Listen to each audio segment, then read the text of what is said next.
트럼프 대통령의 눈은 국제관계에 있어서는요, 중국만 바라보고 있습니다. 미국은요, 역사적으로 그린란드를 여러 차례 사려고 했습니다. 그 중에 1946년에는요, 1억 달러를 주고 그린란드를 매입하겠다는 제안을 한 적도 있거든요. 그만큼 이제 전략적으로 중요한 지역인 겁니다. 그렇기 때문에 트럼프 대통령이 그런 식으로 말을 하는 거고요. 어찌됐든 그런 식으로 말을 함으로 해서 어떻게 됐느냐? 중국은 그린란드에 발도 못 붙이게 됐습니다. 파나마도 비슷합니다.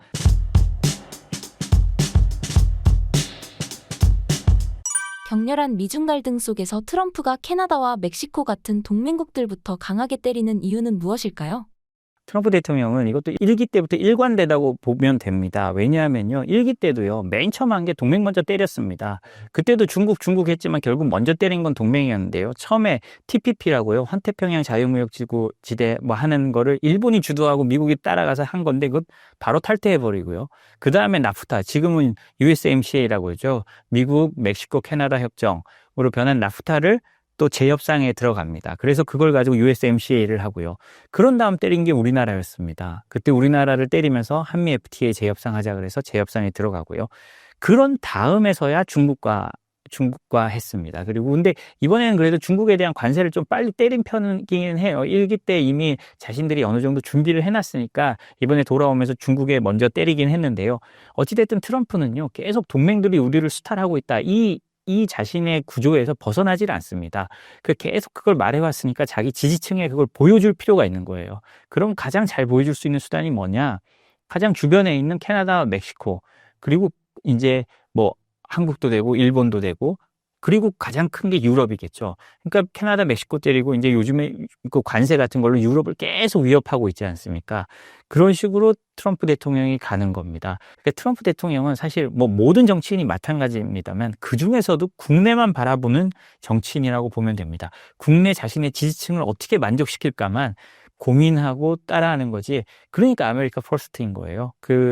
그 해외 동맹들의 생각, 해외 동맹들이 어떻게 해야 하는 건 별 관심이 없습니다. 트럼프 대통령이 그 1기 때 유엔 연설에서 했잖아요. 나도 미국을 위해서 최선을 다하겠으니 당신들도 당신의 나라를 위해 최선을 다해라.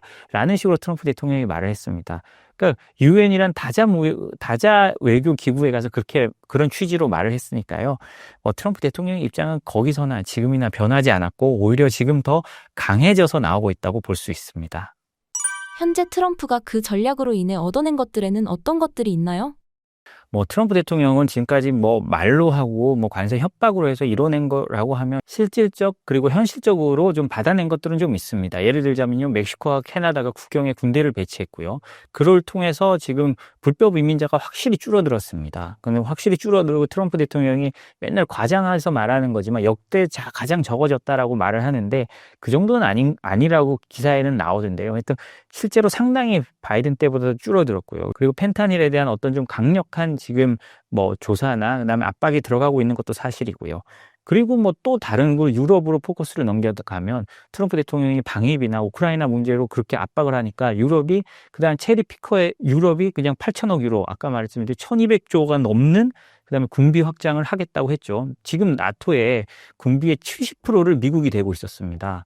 보통 2%를 맞추자고 했는데 2%도 이제는 좀 맞춰가고 있는 상황인데요. 그 전까지는 맞추지도 못했고 미국과 지금 갈등을 보는 캐나다 같은 경우는 1.5% 정도밖에 안 됩니다. 사실 캐나다 입장에서는 침략받는 거 걱정도 안 할 거예요. 왜냐? 들어오면 미국이 막아줄 거라고 생각하잖아요. 그런데 트럼프나 어떤 미국의 사람들 입장에서는 얄미울 거 아닙니까? 우리한테 수출, 캐나다의 수출의 70%도 미국이 하고 사실상 지켜주는 것도 우리가 지켜주는데, 그러니까 트럼프 대통령이 약 올리듯이 51번째 주가 되라고 말을 하는 겁니다. 실질적으로 나토도 그렇고 심지어 우리나라, 미국의 동맹이 아닌 나라들도 그렇습니다. 우크라이나도 사실 미국의 동맹은 아니었죠. 그런데 우크라이나도 미국에 의존할 수밖에 없고 유럽이 8천억 유로를 투자한다고 하면서도 미국에 의존할 수밖에 없는 건요, 미국의 해구산, 항공모함, 정찰기 등등 모든 정보 자산을 미국 없이는 유럽이 독자적으로 할 수가 없습니다. 그러니까 트럼프 대통령이 저렇게 막 나가도 유럽이 우리 힘으로 하겠다라고 하지만 눈치를 볼 수밖에 없는 거죠. 우리도 이거는 마찬가지라고 생각을 합니다. 트럼프 취임으로 가장 위험해진 국가는 어디인가요? 트럼프 대통령의 눈은 국제관계에 있어서는요, 중국만 바라보고 있습니다. 이 중국을 바라보는 게 국내 지지층을 바라보는 거기도 합니다. 왜냐? 트럼프의 주요 지지층은요, 물론 지금 재임 기간, 두 번째 재임 기간에는 대졸이나 부자들도 트럼프를 굉장히 많이 지지합니다만 주된 지지층이라면 고졸 백인들을 주로 말했습니다. 그 사람들은 어떻게 됐느냐? 중국이 WTO에 가입한 이후에요. 중산층에서, 그러니까 제조업으로 일하고 뭐 이러던 사람들이 제조업 일자리가 수백만 개가 사라지면서 대부분 서비스업 저임금 노동자로 살아남은 사람들입니다. 그렇기 때문에 이 사람들을 위해서라도 중국을 바라보고 중국을 때릴 수밖에 없는 거예요. 그래서요, 최근에 보면요, 어떤 재밌는 현상들이 일어나고 있냐면요. 미국이 러시아는 잘 제재하지 않지만, 베네수엘라와 이란은 지금 벌써 여러 번 제재를 했습니다. 왜냐? 근데 베네수엘라 제재를 보면 둘 다 그런데요. 특히 베네수엘라 최근 제재를 보면 재밌는 게 뭐냐면요. 베네수엘라, 미국의 쉐브론이라는 유명한 정유업체가 있습니다. 뭐 다 아시겠지만 석유 개발도 하고요. 쉐브론에 대한 베네수엘라의 특별허가, 그러니까 베네수엘라의 원유를 쉐브론이 수입해 갈 수 있는 허가를 5월 달까지 트럼프 대통령이 전격적으로 연장을 해줍니다. 쉐브론의 논리가 뭐였냐? 우리를 이렇게 수입 안 해가면 이거 중국만 좋다. 중국이 더 싸게 가져가면 중국만 좋다고 하니까 이거를 허가를 해줘요. 그러면서 미국이 어떻게 하느냐? 그래? 그러면 베네수엘라랑 거래하는 중국이나 다른 나라 국가들한테는 베네수엘라 원유 수입하면 내가 관세 25% 더 때릴 거야. 이런 식으로 나옵니다. 자기들은 허가해주고 다른 나라에 대해서는 관세를 더 때린다는 거죠. 그 논리는 뭐냐? 우리가 이렇게 풀어줄 때 중국만 좋다라고 하는 논리로 트럼프를 설득한 거예요. 그만큼 중국이 중요합니다. 최근에 이란에 대한 제재도 있었는데요. 이란 제재한다면서 걸린 회사들을 보면 다 중국 회사입니다. 뭐냐? 그 중국 회사들이 이란 석유를 수입하는 회사들이었거든요. 그 이란 석유를 실어 나르는 배를 제재하기도 했고요. 이것처럼 트럼프의 눈은, 그리고 트럼프 행정부, 앞으로도 그럴 겁니다만 미국 행정부의 눈은 중국만을 바라보고 있다는 게 맞고요. 중국을 어떻게 압박하느냐, 이 관세 지금 많이 나오지만 이 관세의 시대가 끝나고 관세가 어느 정도 되고 상호 관세라고 해서 서로 이제 관세 협정들이 다 어느 정도 체결되고 나면 다음 눈은 중국과 중국의 첨단 기술, 중국의 산업을 압박하는 수출 통제 같은 걸로 급격히 넘어갈 겁니다. 아마 동시에 진행될 수도 있겠죠. 이제 그런 시절이 되고 있습니다. 그런데 중국도 이제 그냥 당하고 있지만은 않습니다. 왜냐하면요, 중국은 그 사이에 트럼프 1기 때보다도 미국에 대한 수출 비중을 상당히 낮췄고요. 그 전에는 한 22%, 23% 가던 걸 지금 15%까지 낮춰놨습니다. 그리고 뭐 우리가 다 알다시피 딥시크나 반도체 이런 분야에서 중국이 엄청 발전했고요. 최근에는 반외국 제재법을 시행하는데요. 미국과 거의 같은 기준을 적용하기 시작했습니다. 이거는 자신감이거든요. 우리 기술 안 쓰고는 제품 못 만들걸? 그럼 우리 뭐를 쓰면 니들 똑같이 미국처럼 해야 돼. 우리가 시킨 대로 해야 돼. 라는 식으로 모든 규정을 만들어 놓고요. 그리고 잘 알다시피 히토류나 이런 것들에 대해서 중국이 거의 독점권을 가지고 있는 것들이 많습니다. 그렇기 때문에 그런 걸 가지고 이제 미국을 압박할 수 있다. 그리고 미국이 우리를 압박해도 이제 예전처럼 그냥 막고 있지는 않을 거야. 라는 모습을 보여주고 있습니다. 중국의 수출 비중이 미국이 줄어든 만큼 늘어난 곳은 어떤 것들이 있나요? 예, 유럽이나 동남아나 다른 라틴 아메리카 이런 나라도 다 늘린 거죠. 어떤 한 군데만 한 것이 아니고요. 그리고 중국 자체도 이제 내수도 키우고 해가지고 이제 미국의 압박만으로 우리가 무너지지 않을 거다라고 이제 스스로 이제 자신감을 가진 거죠. 물론 중국도 힘들 수밖에 없습니다. 미국과 하면 힘들 수밖에 없는데 그럼에도 불구하고 버틸 힘이 생겼다라는 걸 이제 중국이 과시하고 있는 겁니다.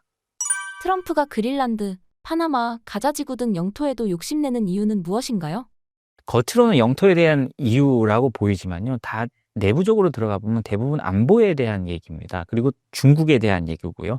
그린란드 같은 경우는 지도를 보시면 미국의 동부에 약간 모자처럼 있습니다. 뭐 대서양과 가운데 있잖아요. 그걸 보면 미사일이 이렇게 날아왔을 때 어디서 가장 미국을 보호하기 위해서는 쏘는 게 좋겠어요. 그린란드 쪽에서 쏘면 가장 좋겠죠. 그리고 사실 그린란드는 1차 세계대전, 2차 세계대전 때부터도 요충지였습니다. 그러니까 GIUK 라인이라고요. UK는 영국이고요. I는 아일랜드고 G는 그린란드입니다. 요 라인을 지켜야 러시아나 당시 과거에는 독일군이겠죠. 독일군에서도 내려오는 그 수로를 막을 수 있었던 겁니다. 그린란드는 굉장히 전략적 요충지였고요. 그렇기 때문에 과거부터 미군이 실제로 주둔하고 있었고요. 실제로 사려는 게 트럼프 대통령이 처음이 아니었죠. 미국은요, 역사적으로 그린란드를 여러 차례 사려고 했습니다. 그 중에 1946년에는요, 1억 달러를 주고 그린란드를 매입하겠다는 제안을 한 적도 있거든요. 그만큼 이제 전략적으로 중요한 지역인 겁니다. 그렇기 때문에 트럼프 대통령이 그런 식으로 말을 하는 거고요. 어찌됐든 그런 식으로 말을 함으로 해서 어떻게 됐느냐. 이제 중국은 그린란드에 발도 못 붙이게 됐습니다. 왜냐?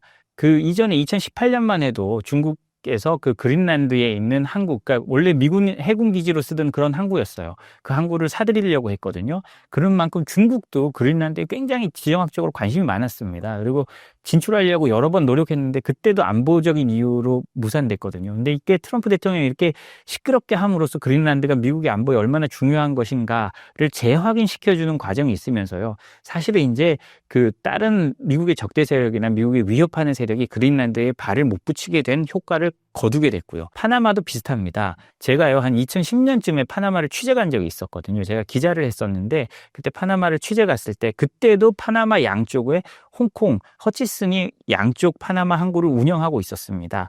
그때도 어떤 얘기가 있었냐면 그때도 미국이 이제 파나마에 대한 운항권을 놓쳤다라고 해서 굉장히 논란이 되고 있었고요. 파나마 내부에서도 이러다 파나마가 중국화되는 거 아니냐라는 걱정이 많았습니다. 그래서 제가 그때 파나마 양쪽에 있는 자유무역지대를 방문하면서 그 자유무역 청장을 만나가지고 인터뷰를 한 적이 있었는데 제가 물어봤습니다. 여기 그러면 미국의 상표들은 어떤 게 있어요? 미국은 어떤 게 있어요? 하니까 그 사람이 웃으면서 아메리칸 스탠다드 하나 있을까요? 그러는 거예요. 그 아메리칸 스탠다드라고 하면 병기 회사잖아요. 사실 그것도 이제 나중에 다른 나라에 팔렸다고 합니다만 실질적으로 미국의 제조업이 없으면서 그 파나마 운하에 대한 어떤 통제권을 그때부터 잃었거든요. 근데 얼마나 그게 중요합니까? 파나마 운하를 운용을 해야 미국 동부에서 서부로 배가 이제 빠르게 갈 수가 있고요.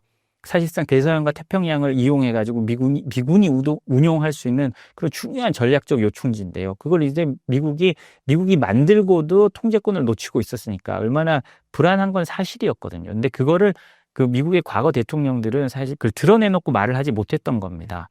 그러다 보니 트럼프 대통령이 그걸 드러내놓고 말했고 결국은 홍콩의 허치슨이 이번에 그거를 블랙락에다 팔기로 계약을 맺은 겁니다. 그랬더니 베이징이 어떻게 했습니까? 북경에서 이런 배신자라는 게 관영 언론이나 이런 걸 통해서 그대로 나왔잖아요. 그런 걸 보면 중국 입장에서는 굉장히 아픈 겁니다. 중국은 파나마에 공을 많이 들였고요. 파나마 운하 위에 시진핑 주석이 올라가서 지나가는 중국 배와 통신하는 퍼포먼스를 했습니다. 자신들의 1대1로의 핵심적인 곳이었거든요. 그래서 어찌된 트럼프 대통령이 그렇게 과격한 모습으로 했지만 그로 인해서 미국이 그동안 못 찾았던 어떤 안보적인 걸 찾아온 건 있습니다. 물론 뭐 미국이 트럼프 대통령의 그런 과장된 행동, 그럼 계산된 과장된 행동일 가능성이 높은데요. 그런 걸 통해서 미국이 안보적인 이익을 찾아온 건 당연히 있습니다. 그리고 가자지구 문제는 사실 뭐 영토에 관심을 기울인다기보다는 트럼프 대통령이 특유의 과장된 해결 방법이라고 생각하고요. 지금까지 가자 문제는 계속 논란이 됐습니다. 지금 미국 대통령들 그 누가 와도 지금까지 해결하지 못했거든요. 그 사이에 그거 가지고 뭐 서로 뭐 노벨상도 받고 그런 경우 많았지만 결론적으로 해결된 건 하나도 없습니다. 그러니까 트럼프 대통령이 어떤 판을 흔들기 위해서 그런 근본적인 해결책은 이거다라고 했지만요. 아마 본인도 그게 될 거라고 생각하진 않을 겁니다. 그리고 트럼프 대통령이 말 한마디로 판을 흔들 수 있다. 그러니까 국제 질서의 판을 흔들 수 있다는 걸 보여준 또 한 사례라고 저는 생각을 합니다.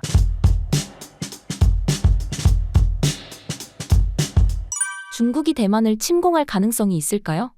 충분히 가능성이 있죠. 저는 개인적으로 50% 이상이라고 보고 있고, 일단 중국군 같은 경우에는 목표가 있습니다. 2027년까지 이제 시진핑 국가주석이 이건 언급을 한 사항이기 때문에 2027년이 중국 인민해방군이 창설 100주년이 되는 해예요. 27년까지 세계적 강군이 되겠다라는 목표를 세워두고 지금 한 단계 한 단계씩 준비를 하고 있고, 그리고 이제 중국도 알아요. 뭘 하냐. 잘못하면 지금 이제 대만의 정치 여론에 따라서 다시 한번 또 독립 여론이 나올 수가 있거든요. 지금 특히 이제 대만을 집권하고 있는 민진당 같은 경우에는 과거에 이제 그런 독립 발언이 돼서 사실 이제 중국의 심기를 좀 발끈하게 만들었던 것도 있고, 또 한 가지는 이제 어차피 지금 뭐 러시아는 우크라이나 전쟁 하느라 지금 정신이 없어서 이쪽 인도 태평양 지역에 신경은 못 쓰지만 인도 태평양 지역은 지금 미국과 중국의 대결을 장악했거든요. 거기에 핵심은 또 대만이고, 그렇기 때문에 사실 중국도 여러 가지 준비를 하고 있고, 저는 예상했을 때 만약에 중국이 대만을 침공한다, 2028년으로 봐요. 네, 2028년으로 보고 있고, 왜냐하면 2029년이 중국 공산당에 있어서 굉장히 중요한 해예요. 그러니까 이제 중화인민공화국 이 만들어진 지 80주년이 된 해예요. 왜냐면 1949년도에 10월 1일 날 중화인민공화국이 만들었다고 선포를 했으니까. 그렇게 계산해 보면 2029년이 어떻게 보면은 굉장히 중요한 해죠. 그럼 2028년에 전쟁을 일으키고 한 1년간 전쟁한다 치면 29년에 대만 그러니까 중국의 통일이 이루어지는 해가 될 수도 있는 거죠. 그러니까 타임라인으로 봤을 때는. 그래서 27년에 군사력을 완성하고 28년에 뭔가 하지 않을까라고 보고 있고, 또 28년이 굉장히 또 중국 공산당, 특히 이제 시진핑 국가주석에 있어서는 지금 물론 이제 장기 집권에 들어가 있지만 28년도에 또 한번 이제 기로에 서는 계기가 있어서, 그때 한 번 더 연장을 만약에 굳히게 들어가면 그럼 뭔가 성과가 있어야 되잖아요. 그러면 선택할 수 있는 옵션 중에 하나가 대만 침공이라고 좀 말씀을 드리고 싶어요. 최근 시진핑이 군부를 지속적으로 숙청하고 있습니다.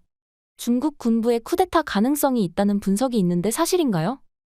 그럴 가능성도 있다고 보여져요. 그러니까 이제 과거 이런 이제 중국 인민해방군의 역사라든가 공산당의 역사를 보면, 이제 예를 들어서 정말 이 민심이 안 좋아지고 뭐 경제도 안 좋아지고 했을 때, 속된 말로 중국 인민해방군이 그런 군사 반란을 일으켜서 한 적도 있었고, 예, 그다음에 그 공산당 내에 있는 중요 인물과 이렇게 결탁을 해서 한 적도 있었고, 그런 것들이 있었기 때문에 뭐 아예 없다라고는 말을 못 해요. 그리고 이제 대부분 중국 관련된 그런 군 관련된 뉴스들은 사실 카더라도 좀 많아요. 네, 카더라도 많고. 왜냐면 이제 우리나라처럼 이렇게 오픈된 사회가 아니고 언론이 통제를 받기 때문에 카더라도 있는데, 근데 그 카더라가 맞을 수도 있다라는 거죠. 왜냐면 폐쇄된 사회이기 때문에 그 가능성 자체를 아예 부인하기는 어렵다. 그리고 또 한 가지로는 이제 중국군이 갖고 있는 그 고질적인 병폐가 뭐냐면, 이제 과거에 이 덩샤오핑 시대 때 중국이 개혁 개방하면서 중국 인민해방군이 뭘 했냐면, 이제 그때 이제 먹고 살기 어려운 시대였잖아요. 그러다 보니까 예산을 주기가 힘든 거예요. 그래서 이제 중국 군부에게 뭘 했냐면, 야, 니네가 사업해서 먹고 살아라. 진짜 그렇게 했어요. 그래서 그렇게 해서 이제 돈 맛을 본 거예요. 군인들이 사업을 해서 돈을 벌었으니까. 그러니까 어떤 폐해가 생겼냐? 예를 들어서 인사청탁 뭐 이런 것도 돈으로 하려고 그러고. 그러니까 그 중국 인민해방군 내에 부정부패에 관련된 문제들이 되게 많이 생겼어요. 근데 이후에 이제 중국이 경제 사정이 좋아지면서 그런 사업을 이제 못하게 다 막았는데, 여전히 그런 문화가 좀 남아 있는 거예요. 그러다 보니까는 이제 시진핑 국가주석 입장에서는 이런 것들을 지금 또 시진핑 국가주석이 내세우는 것 중에 하나가 부정부패 없애는 건데, 군부가 워낙 이런 사건 사고들이 많으니까 이런 걸 또 정리한다라는 그런 것도 좀 담겨져 있고, 그러니까 이게 어느 하루 아침에 이게 이 부정부패 관련된 거는 척결할 수 있는 상황이 아니에요. 그리고 이제 뭐 우리나라도 과거에 그랬잖아요. 뭐 70년대, 80년대 적지 않은 부정부패 사건도 있었지만 사실 민주화가 되면서 이런 게 다 없어졌거든요. 근데 중국은 여전히 이제 어떻게 보면 이제 폐쇄된 사회다 보니까 이게 정리하는 게 쉽지가 않은 거죠. 미국 해군이 한국의 협력을 희망하는 이유가 무엇인가요? 군함의 척수로만 계산했을 때는 중국 해군이 앞서 있는 상황이죠. 미 해군보다, 세계 최강이라고 불려진 미 해군보다 척수면에서는 앞서 있어요. 근데 이제 군함은 보통 계산할 때 척수도 계산하지만 군함의 크기, 배수량도 계산을 합니다. 근데 배수량으로 하면 여전히 미 해군이 1등이에요. 왜냐? 10만 톤급 이상의 항공모함이 11척을 갖고 있기 때문에 사실 게임이 안 돼요. 근데 이제 다른 배들, 예를 들어서 뭐 구축함, 호위함 이런 것들은 지금 척수에서 특히 이제 중국 해군이 앞서 있고, 또 한 가지로는 이제 미 해군은 전 세계를 상대로 작전하잖아요. 근데 중국 해군은 대부분 다 이 인도 태평양 지역에 작전합니다. 그러다 보니까 미 해군 전투함들은 전 세계에 산재해 있고, 반면에 중국 해군 전투함들은 한 군데 몰려 있고, 근데 미중이 격돌할 장소는 인도 태평양이고, 그러다 보니까는 이제 많은 문제가 생기고 있죠. 또 한 가지로 이제 미국 내 조선 산업이 사실 이제 거의 내리막길이라, 사실 미국에서 자체적으로 지금도 미국 해군의 여러 전투함들을 건조를 합니다. 근데 최근에 어떤 문제가 생기냐면, 계획된 일정대로 배가 못 나와요. 계속 지연이 돼요. 그러니까 그게 이제 인력의 노하우 문제도 있고 또 한 가지로는 지금 이제 코로나19 끝난 다음에 공급망이 붕괴가 돼서 여러 가지 중요 구성품 만드는 업체들이 망한 데도 있고 막 이래요. 그러다 보니까는 이런 게 안 들어오면 배가 완성이 안 되잖아요. 그러니까 그런 문제들. 그러다 보니까 굉장히 어려운 상황이죠. 그래서 이제 대안으로 찾는 게 이 인도 태평양의 동맹 국가들을 지금 보고 있어요. 그래서 그 중에는 우리나라도 포함이 돼 있고 일본도 들어가 있는데 일본 같은 경우에는 사실 이제 자국 그 일본 해상자위대가 발주한 군함들이 많다 보니까 사실 이제 외국의 배를 뭐 일본 자국 내에서 건조한다는 게 말처럼 쉽지가 않아요. 예. 왜냐면 이제 일본도 중국과의 대결을 좀 고려를 해서 군비 증강도 하고 있고 그다음에 이제 해상자위대 전투함도 늘리고 있고 그러다 보니까 이제 대안으로 찾아지는 게 이제 우리나라인데 뭐 우리나라 같은 경우에는 뭐 세계적인 조선 강국이고 뭐 이런 특징들을 갖고 있는 상황입니다. 그래서 지금 차기 정부가 만약에 들어서면 한미 간의 그런 미 해군 사업 관련된 여러 협력안들이 나올 것 같고 기회가 정말 잘 맞아떨어지면 미 해군의 뭐 호위함이라든가 이런 것들을 국내에서 건조할 수 있지 않을까 이런 것들도 좀 기대되는 측면이라고 좀 말씀을 드리고 싶습니다. 저걸 빨리 못하면 중국과의 경쟁에서 뒤처질 수 있다, 질 수 있다 이런 지금 경각심을 갖고 있기 때문에 지금 근데 뾰족한 방법이 없어요. 예. 그래서 이제 그런 측면에서 한미 간의 그런 조성은 특히 이제 해군 관련된 사업들의 여러 좀 협의들이 진행될 걸로 예상이 되는 상황입니다. 시진핑이 최근 군부 고위 간부들을 대규모로 숙청하고 있는데 이유가 무엇인가요? 이 질문을 최근에 제가 많이 들어요. 그 많이 듣는 이유를 생각해 보니까 유튜브에서 중국의 군부에 문제 있고 뭐 하다는 이야기를 하는 사람들이 늘어서인 것 같습니다. 그런 몇몇 분들이 와 중국에 지금 군부에 문제가 생겼어, 뭐 장군들이 숙청을 당했어, 뭐 이런 얘기를 하는 분들이 늘어나가지고 그런 얘기가 나오는 것 같은데 군부 숙청은 대부분 작년에 이루어졌죠. 그리고 지금 벌써 4월 아닙니까? 그 얘기를 이제 지금 와서 꺼내서 하는 얘기에는 배경이 있다고 생각합니다. 근데 뭐 오늘 여기서는 말씀드리지 않겠어요. 근데 이 중국에 대한 이야기를 할 때 우리는 대개 두 부류의 사람들을 만나게 됩니다. 양쪽 모두 답정너 같은 것인데 시작은 똑같은 걸로 시작을 하더라도 그래서 중국은 큰일 났어. 그래서 중국 공산당은 나쁜 놈이야. 무슨 얘기가 앞에 붙어도 이제 그렇게 되는 그룹이 있고 또 그 반대에서는 중국은 너무 대단해. 와, 중국은 그렇게 될 리가 없어. 와, 중국은 더 발전할 거야. 근데 저보고 물어보면 누구나 자기 자신은 중도라고 하지 않습니까? 저도 저 자신은 중도라고 생각합니다. 근데 저는 이런 질문을 받을 때 좀 조심스러운 것이 제 의도와 관계없이 해석이 어느 한쪽으로 될 수 있다라고 생각합니다. 그래서 지금 하신 질문에 대해서 답변을 드린다면은 지금 중국 군부는 굉장히 어지럽다. 맞습니다. 예, 맞습니다. 그럼 어느 정도로 어지러우냐? 금년 들어서 중국이 타이완을 둘러싸고 엄청난 그 군사적 압박을 가하고 있죠. 그 작년보다도 훨씬 그 수위라든가 규모가 늘었습니다. 그러면 만일에 작년보다 군부가 더 어지러워지고 있다면 그런 대규모 군사 훈련이 가능할까요?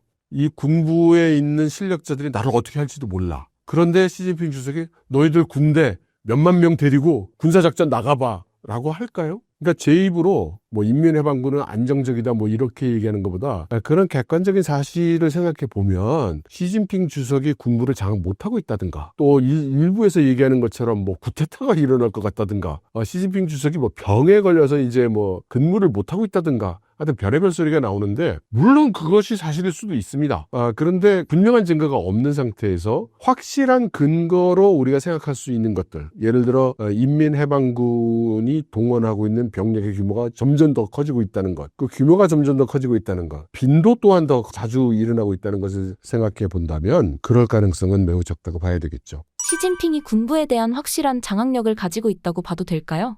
장악력을 얻었다는 거는 그 이전에는 장악력이 약했는데 이제는 강해졌다라고 해야 되는데 그런 것은 아닌 것 같죠. 이 장악력이 약해졌다기보다는 군부와 시진핑 주석과의 관계가 근본적인 변화는 없고 다만 이제 시진핑 주석이 키우고 단련시켜온 군부 지도자들이 그렇게 부패 행위를 많이 했기 때문에 문책을 당한 거죠. 처벌을 당한 것이고 그래서 그 뒤를 이은 사람들 입장에서는 저는 그렇지 않습니다. 저는 열심히 자기 일을 하고 있습니다를 보여야 되는 입장이 되고 시진핑 주석도 지금 군부가 이제 정상화됐어 라고 이렇게 보여줘야 되는 그런 상황에 있죠. 그러니까 군부가 보다 좀 여러 가지 모습을 긍정적인 모습을 보여주려고 애쓰는 건 당연하다고 생각합니다. 중국군의 부패는 얼마나 심각한 수준인가요?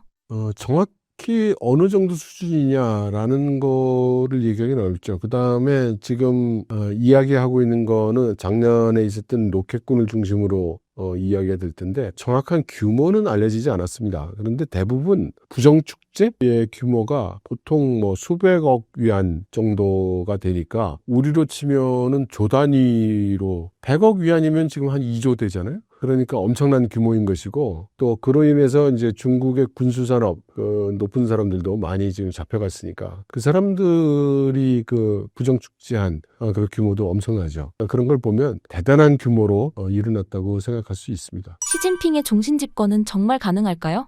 그러니까 그런 의문이 드는 거는 지금 중국 공산당과 중국 정부 체제를 잘 이해하지 못하기 때문에 생기는 일입니다. 우선 첫째로 중국은 원래가 헌법에도 공산당 일당 독재 체계로 규정이 되어 있는 나라예요. 독재를 하지 말라고 되어 있는 민주주의 국가에서 독재를 하면 그건 당연히 위헌적인 거고 당연히 나쁜 사람이고 문제가 되지만 헌법에 독재를 하게 돼 있는 나라에서 독재를 하는 게 그게 왜 손가락질을 받는지 손가락질을 받아야 된다면 그 헌법이 손가락질을 받아야 되죠. 그러니까 지금 우리가 비난해야 되는 거는 중국 공산당 일당 전제 정치 체계가 문제가 있다. 저는 그게 문제 있다고 생각합니다. 그래서 그걸 우리가 비난할 수 있습니다. 지금 21세기에 일당 전제 정치 체계를 가진다는 게 말이 되냐? 사상과 이념의 자유도 없이 우리가 얼마든지 비난할 수 있습니다. 그런데 그러한 체제에서 주석이 된 사람은 당연히 대단한 권력을 행사하게 되겠죠. 그런데 그게 여기서 우리가 좀 생각해 봐야 될 건 그 사람 개인이 지금 권력이 강한 것이냐 아니면 중국 공산당의 권력이 강한 것이냐 이거죠. 우리 그 한국 사람들 입장에서는 우리가 민주체계에서 독재의 과정을 다 경험을 했기 때문에 독재에 대한 당연히 반감이 있고 부정적으로 보고 비난을 하게 되는 건 당연합니다. 근데 그러면 시진핑 주석은 독재를 하는데 그럼 그 전에 뭐 강택민이나 후진타오나 그럼 이런 사람들은 독재를 안 한 건가요? 왜 굳이 시진핑 주석에 대해서만 그렇게 독재라는 얘기를 많이 하는 걸까요? 그러니까 임기가 3년임을 최초로 한 상황이 있었는데 이거를 지금 그 많은 분들이 시진핑이라는 개인이 권력을 장악하고 강화했기 때문에 나 계속 평생 집권하고 싶으니까 이거 다 규정 바꿔! 이렇게 해가지고 바꾼 것으로 이렇게 해석을 하시는 것 같아요. 왜냐? 우리나라의 그 독재 정권들이 그렇게 했기 때문에. 근데 그건 우리나라고요. 중국의 경우는 좀 다릅니다. 그래서 저는 이것을 시진핑이라는 개인이 권력이 강화된 측면이 분명히 있겠지만 그러나 이것은 중국 공산당 내에서 어떤 컨센서스가 이루어졌다고 보고 중국 공산당이 이게 1인 체제 가야 되겠다는 그런 인식이 생겼기 때문에 가능했다고 봅니다. 조금 설명을 더 드리면 중국은 공산당 일당 전제 정치 체계 아닙니까? 그러니까 모든 권력은 우리나라처럼 국민으로부터 나오는 게 아니라 모든 권력은 중국 공산당에 있는 겁니다. 모든 중국 공산당의 권력은 중국 공산당 당 중앙에 있는 겁니다. 그리고 모든 당 중앙의 권력은 당 중앙 상무위원회에 있는 겁니다. 그 상무위원회가 7사람이 있는 거고요. 그런데 그 상무위원회가 지금까지는 소위 권력을 분배해서 운영을 해왔어요. 그런데 3년임을 하면서 사실상 실질적으로는 형식적으로는 이제 그 역할이 다 남겨져 있고 또 실제로는 나뉘어져 있지만 시진핑 주석이 결정할 수 있는 범위나 리더십의 강도는 강해진 것은 사실입니다. 그래서 그렇게 얘기할 수 있어요. 그러나 우리가 지금 독재 이럴 때 떠올리는 전두환, 박정희 이런 식의 독재와는 다르다. 그렇게 말씀드리겠습니다.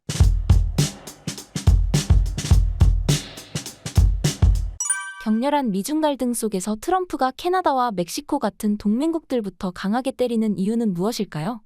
트럼프 대통령은 이것도 1기 때부터 일관되다고 보면 됩니다. 왜냐하면요, 1기 때도요, 맨 처음 한 게 동맹 먼저 때렸습니다. 그때도 중국 했지만 결국 먼저 때린 건 동맹이었는데요. 처음에 TPP라고요, 환태평양 자유무역지대 뭐 하는 거를 일본이 주도하고 미국이 따라가서 한 건데 그것 바로 탈퇴해버리고요. 그 다음에 나프타, 지금은 USMCA라고 하죠. 미국, 멕시코, 캐나다 협정으로 변한 나프타를 또 재협상에 들어갑니다. 그래서 그걸 가지고 USMCA를 하고요.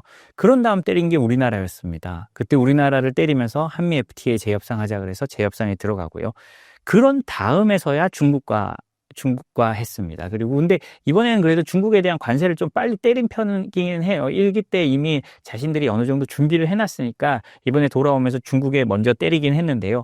어찌됐든 트럼프는요, 계속 동맹들이 우리를 수탈하고 있다. 이 자신의 구조에서 벗어나질 않습니다. 계속 그걸 말해왔으니까 자기 지지층에 그걸 보여줄 필요가 있는 거예요. 그럼 가장 잘 보여줄 수 있는 수단이 뭐냐? 가장 주변에 있는 캐나다와 멕시코, 그리고 이제 뭐 한국도 되고 일본도 되고, 그리고 가장 큰 게 유럽이겠죠. 그러니까 캐나다, 멕시코 때리고 이제 요즘에 그 관세 같은 걸로 유럽을 계속 위협하고 있지 않습니까? 그런 식으로 트럼프 대통령이 가는 겁니다. 그러니까 트럼프 대통령은 사실 뭐 모든 정치인이 마찬가지입니다만 그 중에서도 국내만 바라보는 정치인이라고 보면 됩니다. 국내 자신의 지지층을 어떻게 만족시킬까만 고민하고 따라하는 거지. 그러니까 아메리카 퍼스트인 거예요. 그 해외 동맹들의 생각, 해외 동맹들이 어떻게 해야 하는 건 별 관심이 없습니다. 트럼프 대통령이 그 1기 때 유엔 연설에서 했잖아요. 나도 미국을 위해서 최선을 다하겠으니 당신들도 당신의 나라를 위해 최선을 다해라. 라는 식으로 트럼프 대통령이 말을 했습니다. 그러니까 유엔이란 다자 외교 기구에 가서 그런 취지로 말을 했으니까요. 트럼프 대통령의 입장은 거기서나 지금이나 변하지 않았고 오히려 지금 더 강해져서 나오고 있다고 볼 수 있습니다. 현재 트럼프가 그 전략으로 인해 얻어낸 것들에는 어떤 것들이 있나요? 트럼프 대통령은 지금까지 말로 하고 관세 협박으로 해서 이뤄낸 거라고 하면 실질적 그리고 현실적으로 좀 받아낸 것들은 좀 있습니다. 예를 들자면요, 멕시코와 캐나다가 국경에 군대를 배치했고요. 그걸 통해서 지금 불법 이민자가 확실히 줄어들었습니다. 근데 확실히 줄어들고 트럼프 대통령이 맨날 과장해서 말하는 거지만 역대 가장 적어졌다라고 말을 하는데 그 정도는 아니라고 기사에는 나오던데요. 하여튼 실제로 상당히 바이든 때보다 줄어들었고요. 그리고 펜타닐에 대한 어떤 좀 강력한 지금 조사나 그다음에 압박이 들어가고 있는 것도 사실이고요. 그리고 또 다른 걸 유럽으로 포커스를 넘겨가면 트럼프 대통령이 방위비나 우크라이나 문제로 그렇게 압박을 하니까 유럽이 그다음 체리 피커의 유럽이 그냥 8천억 유로 아까 말했지만 1200조가 넘는 그다음에 군비 확장을 하겠다고 했죠. 지금 나토의 군비의 70%를 미국이 대고 있었습니다. 보통 2%를 맞추자고 했는데 2%도 이제는 좀 맞춰가고 있는 상황인데요. 그 전까지는 맞추지도 못했고 미국과 지금 갈등을 보는 캐나다 같은 경우는 1.5% 정도밖에 안 됩니다. 사실 캐나다 입장에서는 침략받는 거 걱정도 안 할 거예요.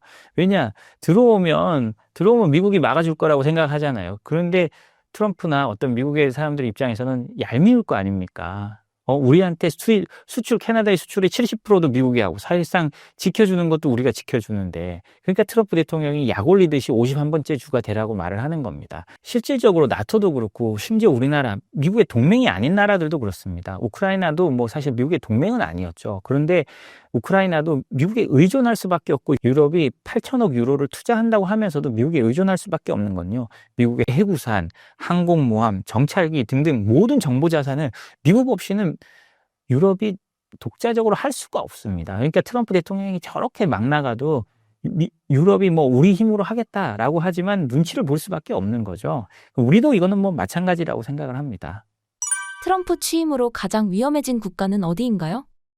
트럼프 대통령의 눈은 국제관계에 있어서는요, 중국만 바라보고 있습니다. 이 중국을 바라보는 게 국내 지지층을 바라보는 거기도 합니다. 왜냐? 트럼프의 주요 지지층은요, 고졸, 물론 지금 두 번째 재임 기간에는 대졸이나 부자들도 트럼프를 굉장히 많이 지지합니다만 주된 지지층이라면 고졸 백인들을 주로 말했습니다. 그 사람들은 어떻게 됐느냐? 중국이 WTO에 가입한 이후에요. 중산층에서, 그러니까 제조업으로 일하고 이러던 사람들이 제조업 일자리가 수백만 개가 사라지면서 대부분 서비스업 저임금 노동자로 살아남은 사람들입니다. 그렇기 때문에 이 사람들을 위해서라도 중국을 바라보고 중국을 때릴 수밖에 없는 거예요. 그래서요, 최근에 보면요, 어떤 재밌는 현상들이 일어나고 있냐면요. 미국이 러시아는 잘 제재하지 않지만, 베네수엘라와 이란은 지금 벌써 여러 번 제재를 했습니다. 왜냐? 근데 베네수엘라 제재를 보면 둘 다 그런데요. 특히 베네수엘라 최근 제재를 보면 재밌는 게 뭐냐면요. 미국의 쉐브론이라는 유명한 정유업체가 있습니다. 뭐 다 아시겠지만 석유 개발도 하고요. 쉐브론에 대한 베네수엘라의 특별허가, 그러니까 베네수엘라의 원유를 쉐브론이 수입해 갈 수 있는 허가를 5월 달까지 트럼프 대통령이 전격적으로 연장을 해줍니다. 그 쉐브론의 그 논리가 뭐였냐? 우리를 이렇게 수입 안 해가면 이거 중국만 좋다. 중국이 더 싸게 가져가면 중국만 좋다고 하니까 이거를 허가를 해줘요. 그러면서 미국이 어떻게 하느냐?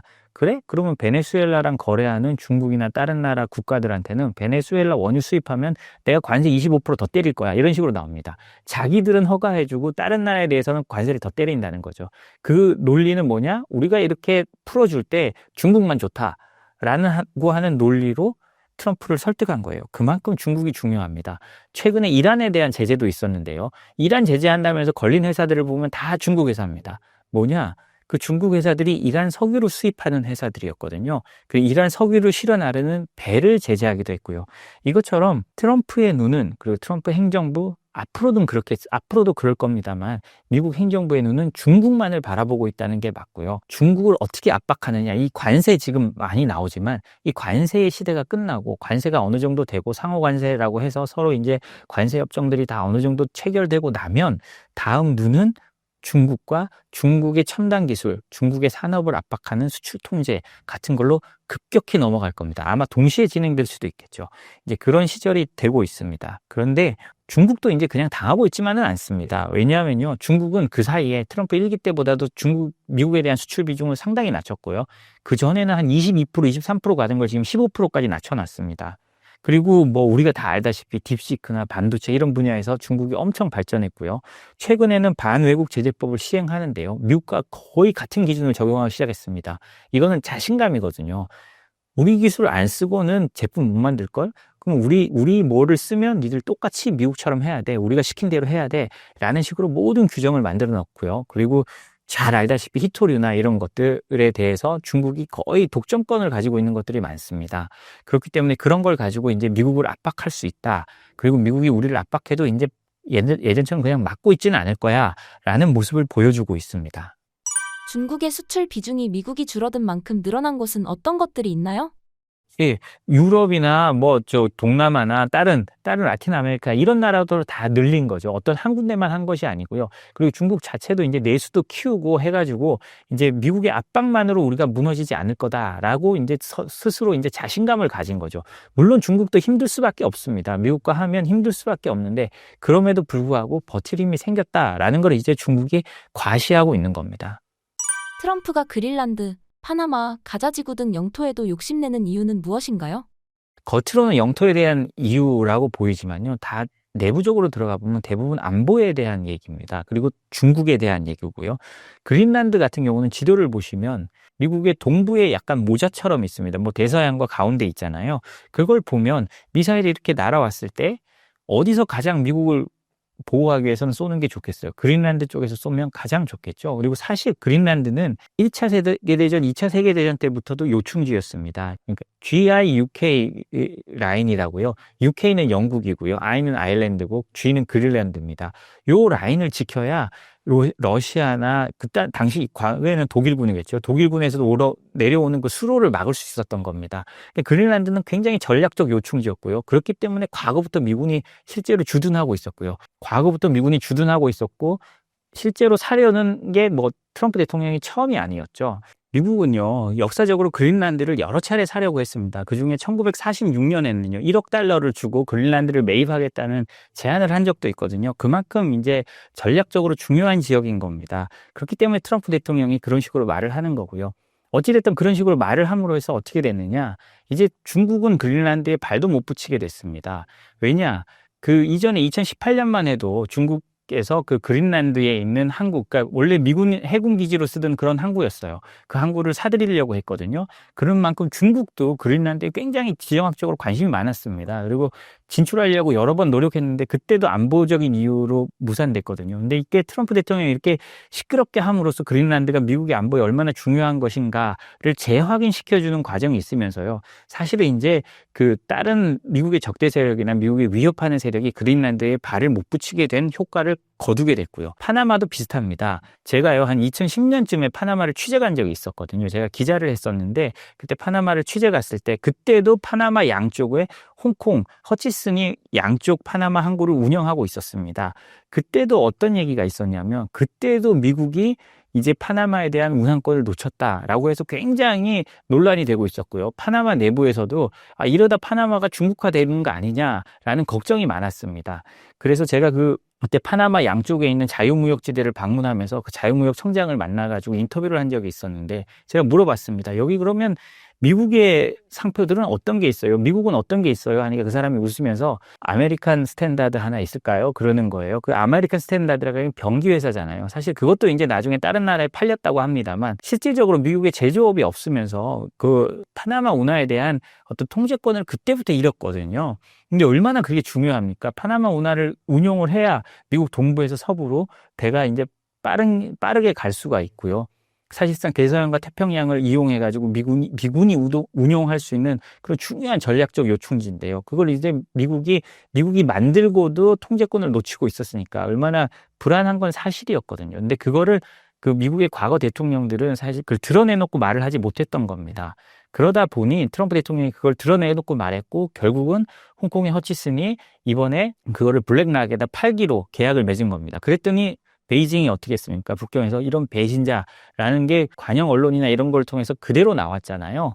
그런 걸 보면 중국 입장에서는 굉장히 아픈 겁니다. 중국은 파나마에 공을 많이 들였고요. 파나마 운하 위에 시진핑 주석이 올라가서 지나가는 중국 배와 통신하는 퍼포먼스를 했습니다. 자신들의 1대1로의 핵심적인 곳이었거든요.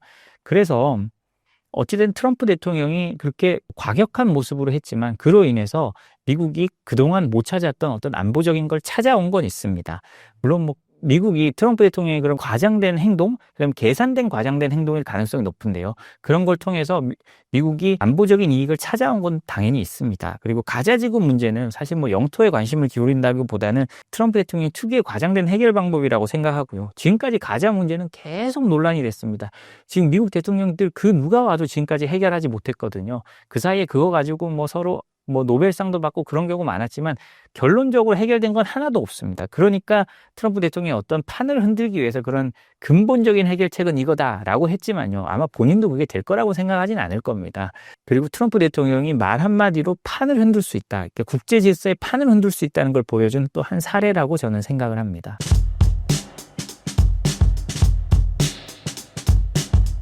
중국이 대만을 침공할 가능성이 있을까요? 충분히 가능성이 있죠. 저는 개인적으로 50% 이상이라고 보고 있고, 일단 중국군 같은 경우에는 목표가 있습니다. 2027년까지 이제 시진핑 국가주석이 이건 언급을 한 사안이기 때문에 2027년이 중국 인민해방군이 창설 100주년이 되는 해예요. 27년까지 세계적 강군이 되겠다라는 목표를 세워두고 지금 한 단계 한 단계씩 준비를 하고 있고, 그리고 이제 중국도 알아요. 뭘 하냐. 잘못하면 지금 이제 대만의 정치 여론에 따라서 다시 한번 또 독립 여론이 나올 수가 있거든요. 지금 특히 이제 대만을 집권하고 있는 민진당 같은 경우에는 과거에 이제 그런 독립 발언이 돼서 사실 이제 중국의 심기를 좀 발끈하게 만들었던 것도 있고, 또 한 가지는 이제 어차피 지금 뭐 러시아는 우크라이나 전쟁 하느라 지금 정신이 없어서 이쪽 인도 태평양 지역에 신경은 못 쓰지만 인도 태평양 지역은 지금 미국과 중국의 대결에 장이 됐거든요. 거기에 핵심은 또 대만이고, 그렇기 때문에 사실 중국도 여러 가지 준비를 하고 있고, 저는 예상했을 때 만약에 중국이 대만을 침공한다, 2028년으로 봐요. 네, 2028년으로 보고 있고, 왜냐하면 2029년이 중국 공산당에 있어서 굉장히 중요한 해예요. 그러니까 이제 중화인민공화국 이 만들어진 지 80주년이 되는 해요. 왜냐면 1949년도에 10월 1일 날 중화인민공화국이 만들어졌다고 선포를 했으니까. 그렇게 계산해 보면 2029년이 어떻게 보면은 굉장히 중요한 해죠. 그럼 2028년에 전쟁을 일으키고 한 1년간 전쟁한다 치면 29년에 대만 그러니까 중국의 통일이 이루어지는 해가 될 수도 있는 거죠. 그러니까 타임라인으로 봤을 때는.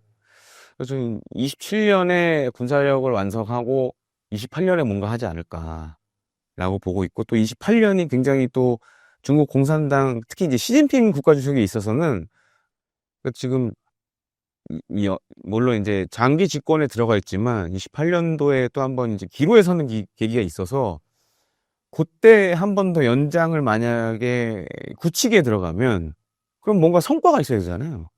그러면 선택할 수 있는 옵션 중에 하나가 대만 침공이라고 좀 말씀을 드리고 싶어요. 최근 시진핑이 군부를 지속적으로 숙청하고 있습니다. 중국 군부의 쿠데타 가능성이 있다는 분석이 있는데 사실인가요?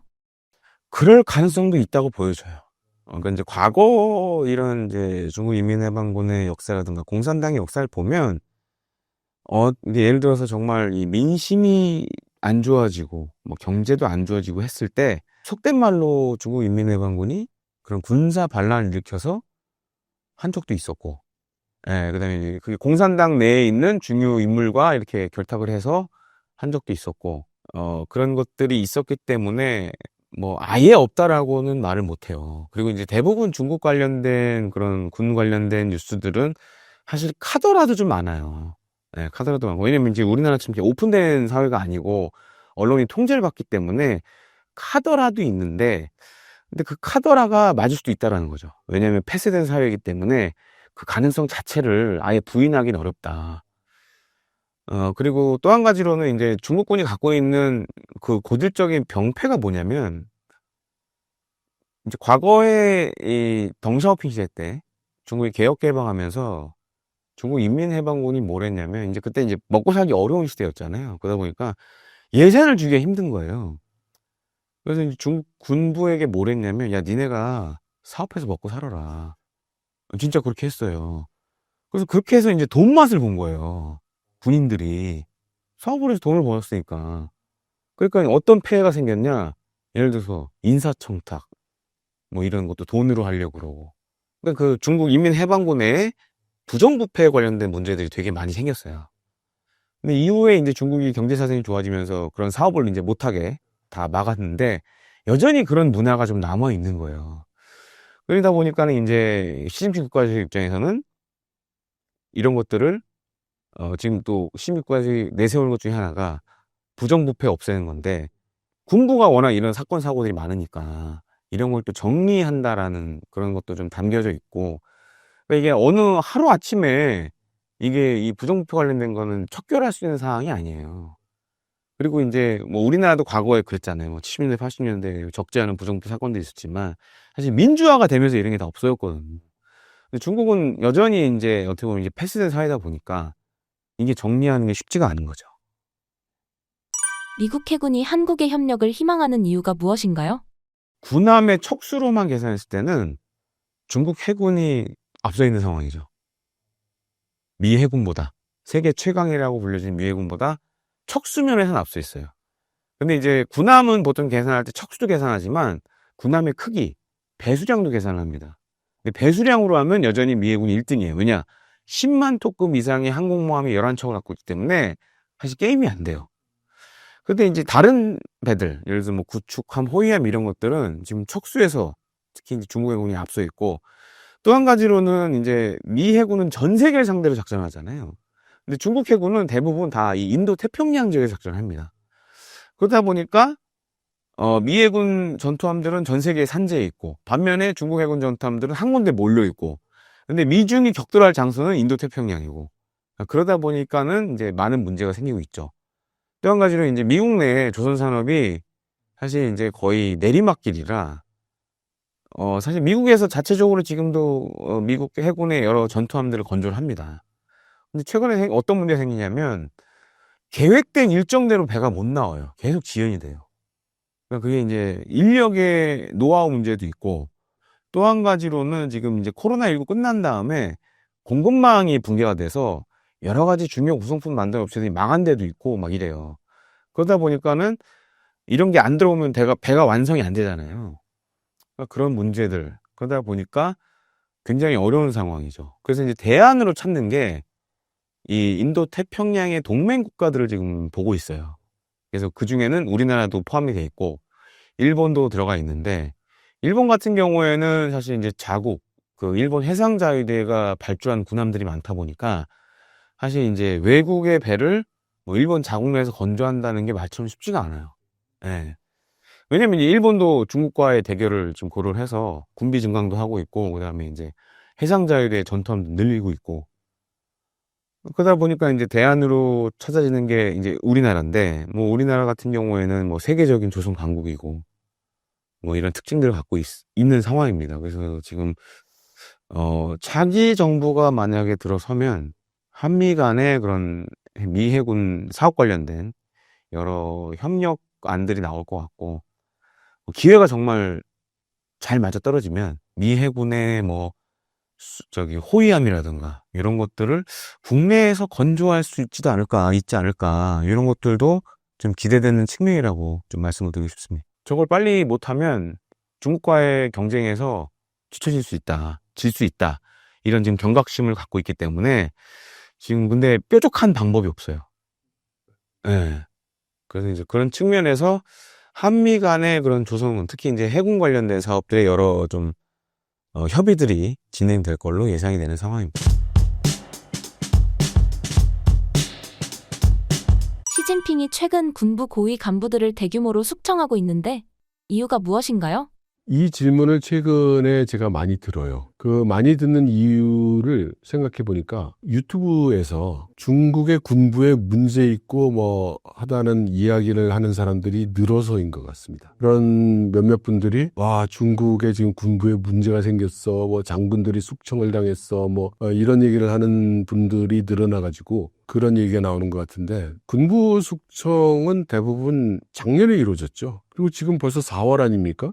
그 얘기를 이제 지금 와서 꺼내서 하는 얘기에는 배경이 있다고 생각합니다. 근데 뭐 오늘 여기서는 말씀드리지 않겠어요. 근데 이 중국에 대한 이야기를 할 때 우리는 대개 두 부류의 사람들을 만나게 됩니다.